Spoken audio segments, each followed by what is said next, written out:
కృప నిత్యముండును, నీ కృప నిత్య జీవము, నీ కృప వివరింప నా తరమా యేసయ్యా. నీ కృప నిత్యముండును, నీ కృప నిత్య జీవము, నీ కృప వివరింప నా తరమా యేసయ్యా. దేవుని పరిశుద్ధ నామానికి మహిమ కలుగును గాక. మన ప్రభును ప్రియరక్షకును అయిన యేసు ప్రభు యొక్క నామంలో దేవుని సన్నిధికి కూడి వచ్చిన మీ అందరికీ కూడా పేరు పేరు వస్తున్నాను, వందనాలు చెల్లిస్తున్నాను. ప్రార్థన చేసుకున్నాం. మమ్మల్ని వెక్కిలి ఘనంగా ప్రేమిస్తున్న ప్రియ పరలోక తండ్రి, నీకే స్తోత్రాలు ప్రభువా.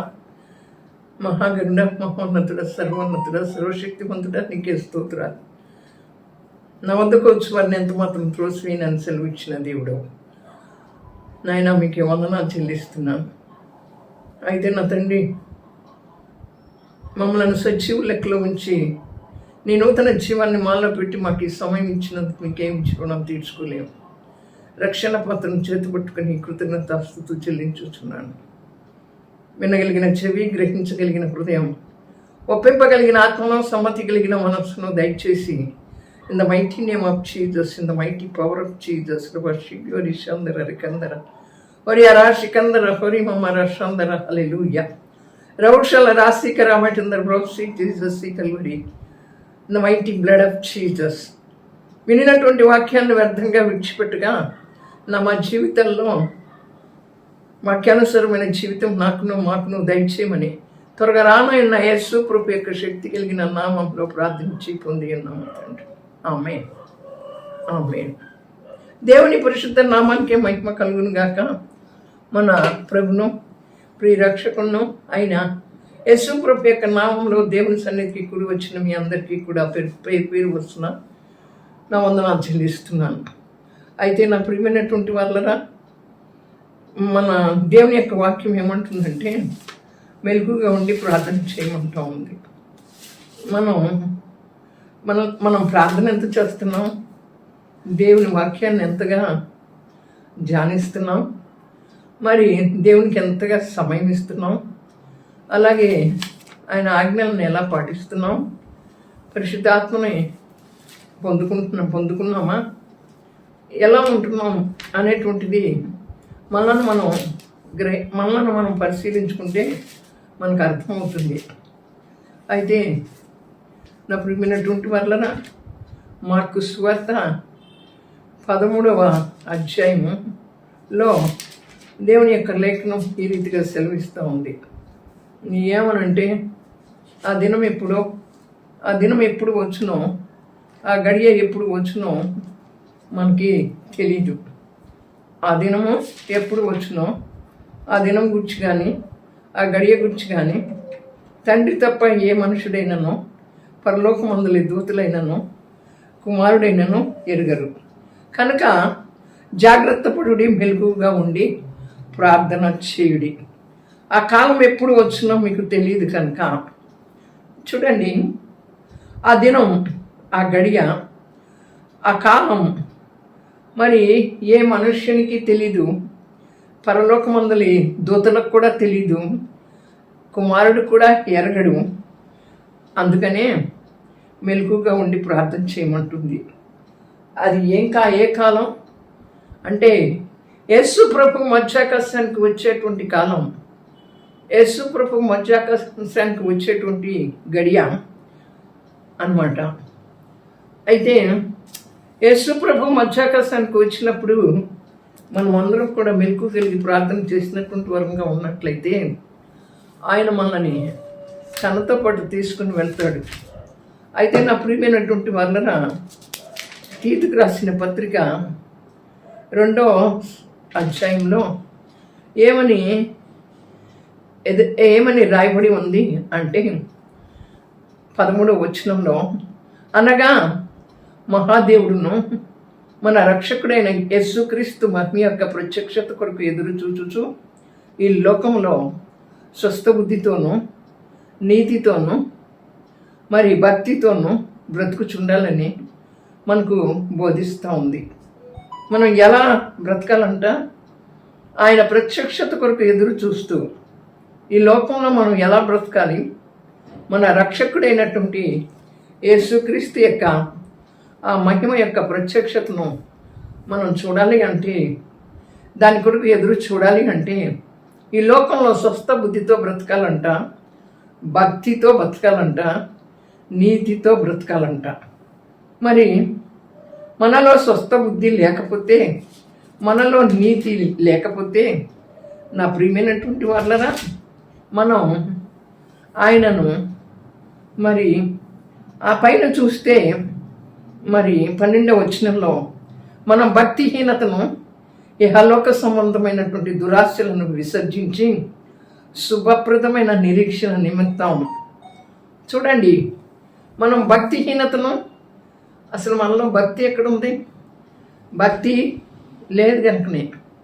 అందుకనే పౌలు గారు తీతుకు రాసిన పత్రికలో ఏం చెప్తున్నారంటే, భక్తిహీనత, ఇహలోక సంబంధమైన దురాశలు.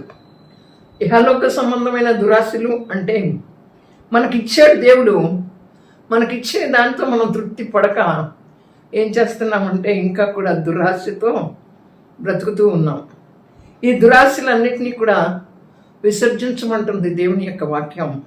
విసర్జించి శుభప్రదమైనటువంటి నిరీక్షణ నిమిత్తం, ఆ శుభప్రదమైనటువంటి నిరీక్షణ ఏంటి?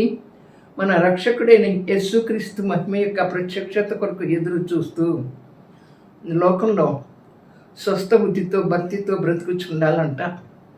ఎవరి ప్రత్యక్షత కొరకు? యేసు ప్రభు యొక్క మహిమ ప్రత్యక్షత కొరకు ఎదురు చూడాలంట. ఈ లోకంలో స్వస్థ బుద్ధితో బ్రతకాలంట. మన బుద్ధికి స్వస్థత ఉండాలి, మన శరీరానికి స్వస్థత కావాలని కోరుకుంటాం. కానీ నా ప్రియమైనటువంటి వాళ్ళరా, మన బుద్ధికి స్వస్థత అనేటువంటిది లేదు. మన బుద్ధి చంచలమైనటువంటిది, మన బుద్ధి అస్థిరమైనటువంటిది. కనుక స్వస్థ బుద్ధి కావాలి.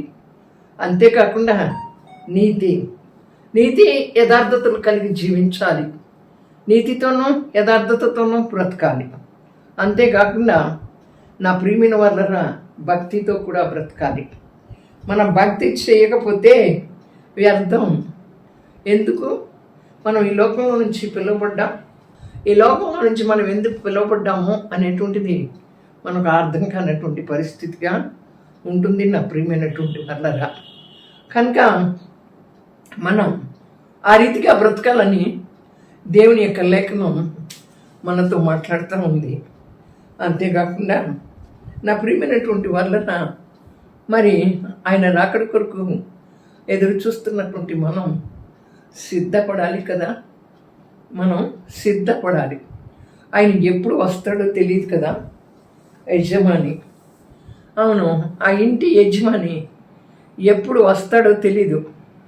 మరి ప్రొద్దుగుంకి వేళ వస్తాడో తెలీదు, మరి రాత్రి వేళ వస్తాడో తెలీదు, సాయంకాలం అయినప్పుడు వస్తాడో తెలీదు, తెల్లవారుజామున వస్తాడో తెలీదు. కనుక మనం ఎదురు చూడాలని దేవుని యొక్క వాక్యం సెలవిస్తూ ఉంది. ఇల్లు అంటే అది సంఘం, మన కుటుంబం. అది పరలోక రాజ్యంలో మన కొరకు దేవుడు ఏర్పాటు చేసినటువంటి ఇల్లు. అవును నా ప్రియమైన వాళ్ళరా, ఇల్లు అంటే సంఘం, మన ఇల్లు పరలోక రాజ్యంలో మన కొరకు ఏర్పాటు చేసినటువంటి ఇల్లు. అందుకనే మత్తయి సువార్తలో ఏమని రాయబడి ఉంది అంటే, ఈ నా మాటలు విని నా ప్రియమైన వాళ్ళరా, మరి బండ మీద ఇల్లు కట్టుకున్నటువంటి వాడు బుద్ధిమంతుణ్ణి పోలి ఉంటాడు అని దేవుని యొక్క లేఖనం సెలవిస్తూ ఉంది. బండ మీద అంటే క్రీస్తు అనే బండ మీద మన ఇల్లు కట్టబడాలి. క్రీస్తు అనే బండ మీద మన ఇల్లు కట్టబడకపోతే నా ప్రియమైనటువంటి వాళ్ళ, కట్టబడితే ఆ ఇల్లు వాన వచ్చినా వరద వచ్చినా, అది గాలి వచ్చినా తుఫాను వచ్చి కొట్టినా అది పడిపోదు. మరి ఆయన మాటలు విని ఇసుక మీద ఇల్లు కట్టుకున్నటువంటి వాడు బుద్ధిహీనను పోలి ఉంటాడు. ఆ బుద్ధిహీనను పోలి ఉన్నటువంటి ఆ ఇల్లు ఏమవుతుంది నా ప్రియమైన వాళ్ళరా? ఆ ఇసుక మీద కట్టబడినటువంటి ఆ ఇల్లు వాన వచ్చినా వరద వచ్చినా ఏమవుతుంది? అది గాలి వచ్చినా వర్షం వచ్చినా అది కొట్టుకొని పోతుంది. కనుక మనం మన మన మనం కట్టుకునేటువంటి ఇల్లు ఎక్కడుంది? మన కట్టబడినటువంటి ఇల్లు ఎక్కడుంది? అది శాశ్వత రాజ్యంలో ఉంది, ఆ నిత్య నివాసంలో ఉంది, ఆ యొక్క పరమ కానానులో ఉంది, ఆ పరమ యెరూషలేములో ఉంది. మన కొరకు కట్టబడేటువంటి ఇల్లు అది మనకు శాశ్వత గృహమై ఉంది. కనుక నా ప్రియమైనటువంటి వాళ్ళరా, సంఘంలోకి వెళ్ళినప్పుడు ఆ సంఘము ద్వారా దేవుడు మనతో, దైవజనుల ద్వారా దేవుడు మనతో మాట్లాడతాడు, ఉపదేశాన్ని ఇస్తాడు. ఆ మాటలన్నిటినీ కూడా మన హృదయాల్లో పెట్టుకుని ఆ వాక్యాన్ని అంతటినీ కూడా మనం గ్రహించుకుని ఆ వాక్యానుసారంగా మనం ఇల్లు కట్టుకుంటే అది బుద్ధిమంతుని పోలి ఉంటుంది. అది బండ మీద కట్టబడినటువంటి ఇల్లుగా ఉంటుంది. లేకపోతే అది ఇసుక మీద కట్టబడినటువంటి ఇల్లుగా ఉంటుంది. In the mighty name of Jesus, in the mighty power of Jesus. రబా షీక్లోరి షందర రికందర హొరియార షికందర హోరిమమర షందర హల్లెలూయా హొరియార షికందర రీతనర షకలర షికుమర తులిబి కలమ క్లిక్లర డీక్లడ hallelujah. In the mighty name of Jesus, in the mighty power of Jesus. ఈ దినాల్లో స్వస్థతల కోసం పరిగెత్తుతున్నాం, నిజమే. మన శరీరానికి స్వస్థత అక్కడ అంటాడు కదా, స్వస్థ బుద్ధితో. మన బుద్ధికి కూడా స్వస్థత ఉండాలి. మన శరీరానికి కాదు, మన బుద్ధికి కూడా స్వస్థత అనేది ఉండాలి. నా ప్రియమైనటువంటి వాళ్ళరా, ఆ స్వస్థ బుద్ధితో ఉండాలి. కనుకనే మనం వాక్యానుసారంగా జీవించాలని కానీ, మరి మెలకు కలిగి ప్రార్థించాలని కానీ, దేవుని సన్నిధిలో మనం దేవునితో గడపాలని కానీ ఈ దినాల్లో మనకు ఉండట్లా. మనం అలా చేయలేకపోతున్నాం. అయితే ఆ సంఘంలో నుంచి మనం ఆ యొక్క పరమ కామానికి వెళ్ళాలి. ఆ సంఘం మనను, అది సంఘం సత్యానికి స్తంభం. ఆ సత్యానికి మూలమైనటువంటి ఆ సంఘంలో నుంచి మనం పరమకామానికి వెళ్ళేటువంటి వరంగా ఉండాలి. నా ప్రియమైనటువంటి వాళ్ళరా, అయితే యజమానుడు అంటే యేసుప్రభువే కదా. కనుక మనలను సంఘానికి సాక్షులుగా, సత్యానికి సాక్షులుగా మనం నిలబడటానికి దేవుడు ఒక సంఘాన్ని ఇచ్చి, దానికి ఒక దైవజనుడిని ఇచ్చి మనల్ని కాయటానికి దేవుడు సహాయం చేస్తున్నాడు. అట్టి సంఘంతో, ఆ పరిశుద్ధులతో, పవిత్రులతో మనం సహవాసం కలిగి ఉండాలి. ఎల్లప్పుడూ కూడా మనం సహవాసం కలిగి ఉండాలి. ఆయన అంటారు కదా, నేను వెళ్ళి, యోహాను సువార్త 14వ అధ్యాయం 2వ వచనంలో, నేను వెళ్ళి మీ కొరకు స్థలాన్ని సిద్ధపరుస్తాను అంటారు. మనకు అక్కడ ఆయన స్థలాన్ని సిద్ధపరచడానికి వెళ్ళాడు. మొదటిసారి వచ్చారు, సర్వమానవాళి పాప పరిహారార్థం తన యొక్క ప్రాణాన్ని త్యాగం చేసి శిలువ మీద మనకు రక్షణ ఇచ్చారు మొదటిసారి వచ్చి. రెండోసారి రాబోతున్నారు, వచ్చి పరిశుద్ధత పవిత్రత కలిగినటువంటి ఆ సంఘాన్ని మచ్చ, ముడత, డాగు, కళంకం లేనటువంటిదిగా చేసి తన కొరకు తీసుకుని వెళ్ళిపోతున్నారు. నా ప్రియమైనటువంటి వాళ్ళరా, రబషీక్లో రిషందర రిఖందర హొరియరా షికందర హొరిమమర షందర హల్లెలూయా. ఎల్ల వేళలా కూడా మనం అప్రమత్తతతో, జాగ్రత్తతో ఉండాలి, మెలకుగా ఉండాలి. మెలకుతో కూడిన ప్రార్థనాత్మతో కూడిన మెలకువ మనం కలిగి ఉన్నటువంటి వరంగా ఉండాలి. కనుకనే మెలకుగా ఉండి ప్రార్థన చేయుడి అని దేవుని వాక్యం సెలవిస్తూ ఉంది. అయితే ఆ రీతిగా దేవుడు మన కొరకు ఆయన తన మహిమను మన పట్ల ప్రత్యక్షపరచబడటానికి మనం ఏం చేయాలి? నాకు ఈ లోకంలో ఉన్నటువంటి సమస్తాన్ని కూడా విడిచిపెట్టాలి. ఇది మనకు శాశ్వతమైనటువంటిది కాదు. మనకు శాశ్వతమైనటువంటి గృహం అక్కడ కట్టబడి ఉంది.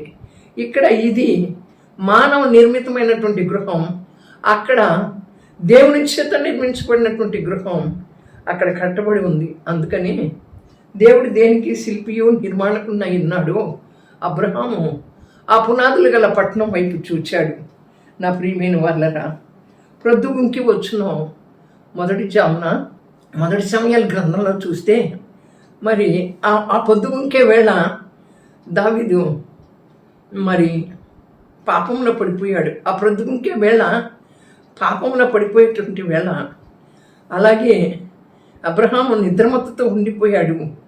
ఆ నిద్రమత్తుతో ఉండిపోయినప్పుడు మరి దేవుడు వస్తాడేమో, మనం పాపంలో చీకట్లో బ్రతుకుతూ ఉన్నప్పుడు దేవుడు వస్తారేమో, మనం నిద్రపోతున్నప్పుడు దేవుడు వస్తారేమో.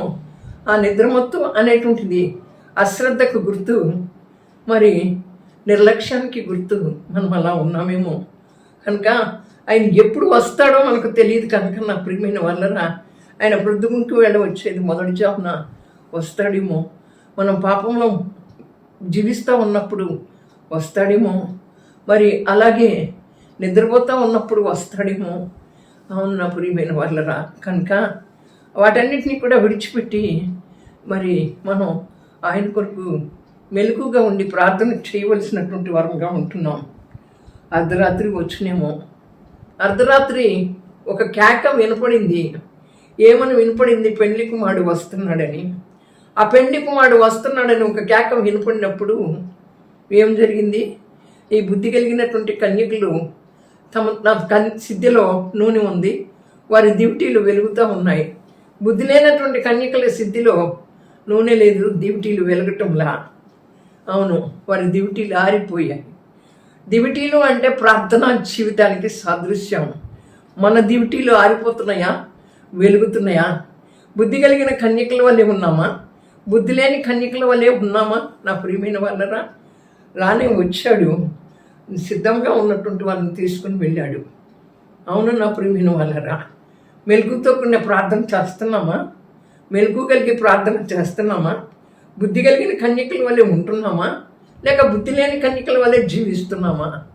మా డ్యూటీలు ఆరిపోయినాయి, మాకు కొంచెం నూనె కావాలని బుద్ధి కలిగిన కన్యకలని బుద్ధి లేనటువంటి వారు అడిగారు.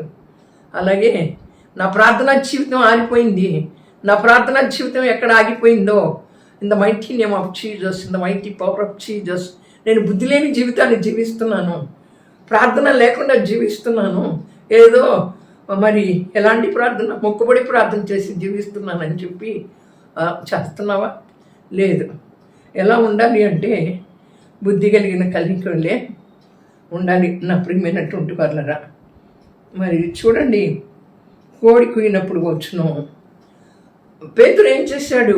కోడి కూసినప్పుడు 3 సార్లు యేసుప్రభుని ఎరగనని బొంకాడు. అప్పుడు మరి పశ్చాత్తాపడి ఏడ్చాడు నా ప్రియమైనటువంటి వాళ్ళరా. ఆ సమయంలో దేవుడు వస్తాడేమో. మనం కూడా కొన్ని సమయాల్లో దేవుని ఎరగననే మాట్లాడుతూ ఉంటాము.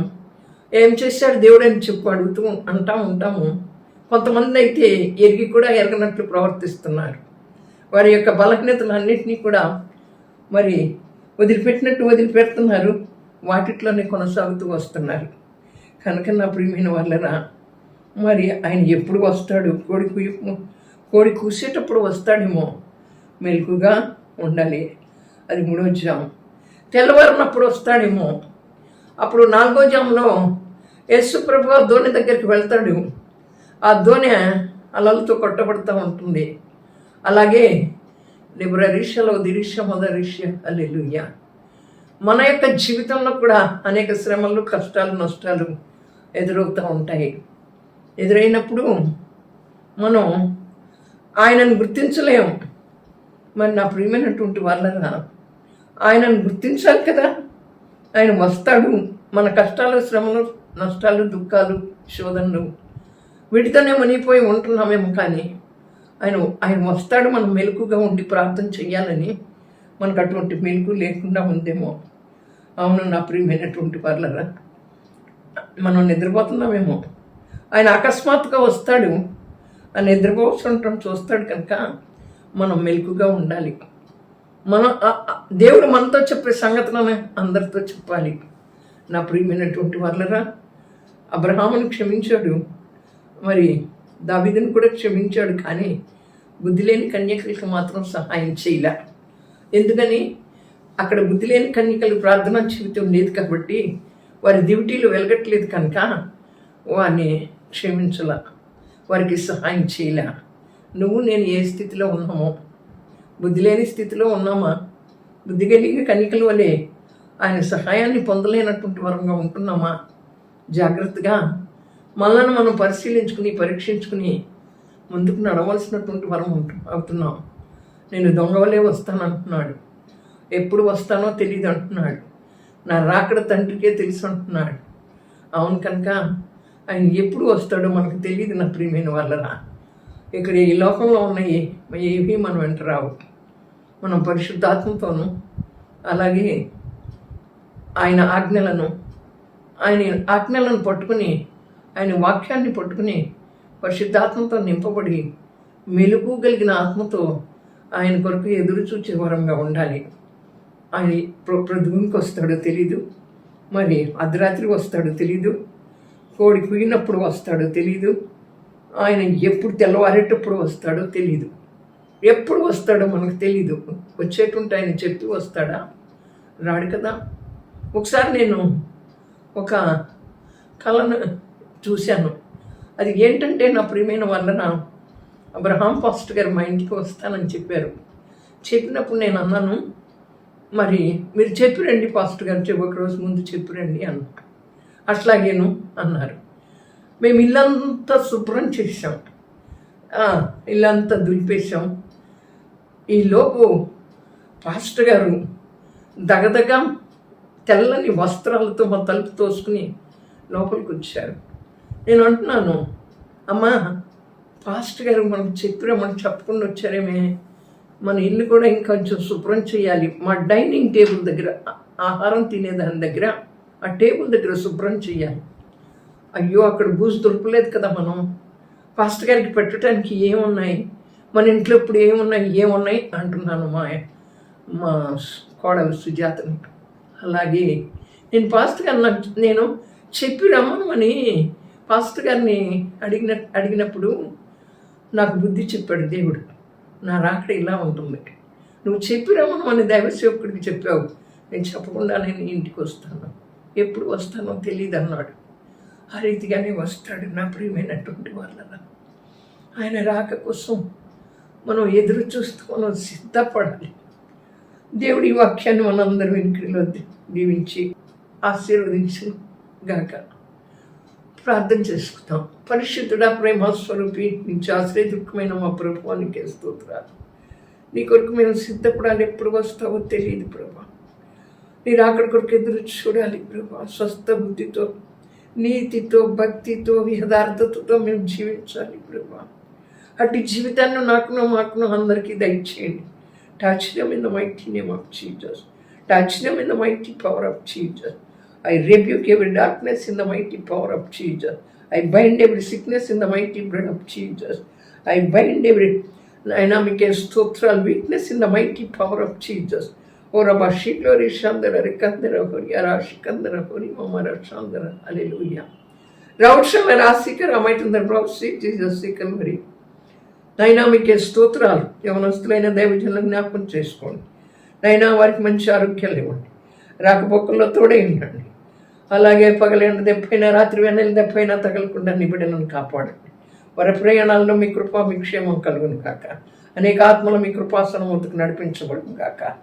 యేసు నామములో యవనస్తులైన పిల్లలను జ్ఞాపకం చేసుకోండి. వారి ప్రవర్తనను కట్టండి. ఆ ఫోన్ అడిక్షన్ నుంచి విడిపించండి. పిల్లలు పరీక్షలు రాసిన పిల్లలకు మంచి విజయాలు ఇచ్చారు, మీకే స్తోత్రాలు. ఇంకా రాయబోతున్న పిల్లలను జ్ఞాపకం చేసుకోండి. ఇంకా నా తండ్రి అరాచకాలనా నా తండ్రి ఎంతగానో ఘోరాతి ఘోరమైనటువంటి విషయాలు, వీటన్నిటిని కూడా నీ రాకడికే సూచన తెలియజేస్తూ ఉన్నాయి. మరి ప్రపంచంలో జరుగుతున్న ప్రతిదాన్ని కూడా మీ చేతిలోకి తీసుకోండి. ఆ నాయకులకు మీ జ్ఞానాన్ని దయచేయండి ప్రభా. మా రాష్ట్రాన్ని జ్ఞాపకం చేసుకోండి. మా రాష్ట్రాలను ఎన్నుకున్న అధికారులను జ్ఞాపకం చేసుకోండి. అధికారం కోసం తాపత్రయపడక ప్రభా. ప్రజల నెమ్మదితోనూ, క్షేమంగాను, సుఖంతోనూ బ్రతుకు నిమిత్తము వారి పరిపాలన చేసేటట్లుగా అట్టి కృప దయచేయండి. యేసయ్య మీకే స్తోత్రాలు. వారి మనోనేత్రాలు తెరవండి. నిన్ను సురక్షకుడిగా అంగీకరించగలిగిన జ్ఞానం దయచేయండి. ఫోన్ అడిక్షన్ నుంచి విడిపించండి. వ్యాధులతో బాధలతో ఉన్నటువంటి వారిని బలహీనపరచండి. వివాహాలు కానటువంటి వారి వివాహాలు జరిగించండి. బిడ్డలైనటువంటి వారి గర్భాలు తెరవండి. చేతపరిషత్తుతో బాధించబడుతున్నటువంటి వారిని జ్ఞాపకం చేసుకొని పరలోకపు అగ్నితో కాల్చివేయండి. అలాగే ప్రభా, బిడ్డలైనటువంటి వారికి బిడ్డలను, ఉద్యోగాలు లేనటువంటి వారికి ఉద్యోగాలను మీరు దయచేసి మీ నామానికి ఘనత మహిమ ప్రభావాలు తెచ్చుకోమని త్వరగా రానైన యేసు ప్రభు యొక్క శక్తి కలిగిన నామంలో ప్రార్థించుకుంది అన్నాం తండ్రి. Amen, amen. Praise the Lord.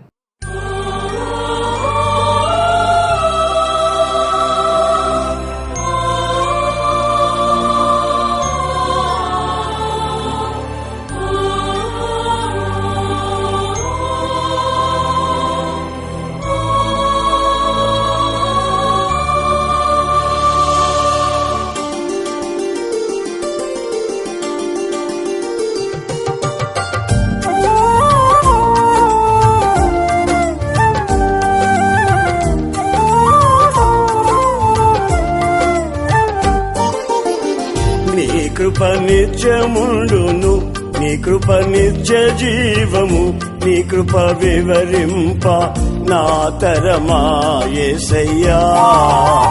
నీ కృప నిత్యముండును, నీ కృప నిత్య జీవము, నీ కృప వివరింప నా తరమా యేసయ్యా.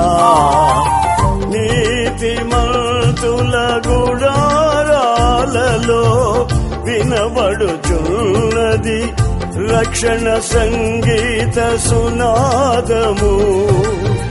నీతిమంతుల గుడారాలలో వినబడుచున్నది రక్షణ సంగీత సునాదము. నీ కృప నిత్యముండును, నీ కృప నిత్య జీవము, నీ కృప వివరింప నా తరమా యేసయ్యా.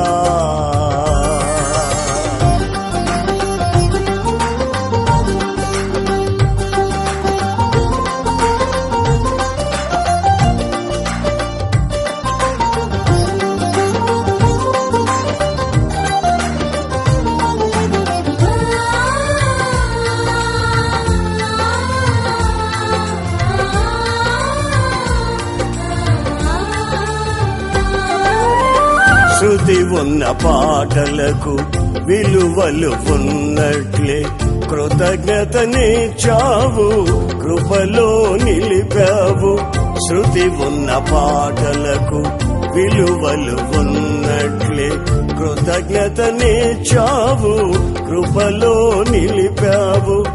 కృంగిన వేళలో నన్ను లేవనెత్తిన చిరునామా నీవేగా. కృంగిన వేళలో నన్ను లేవనెత్తిన చిరునామా నీవేగా. నీ కృప నిత్యముండును, నీ కృప నిత్య జీవము, నీ కృప వివరింప నా తరమా యేసయ్యా. నీతిమంతుల గుడారాలలో వినబడుచున్నది రక్షణ సంగీత సునాదము.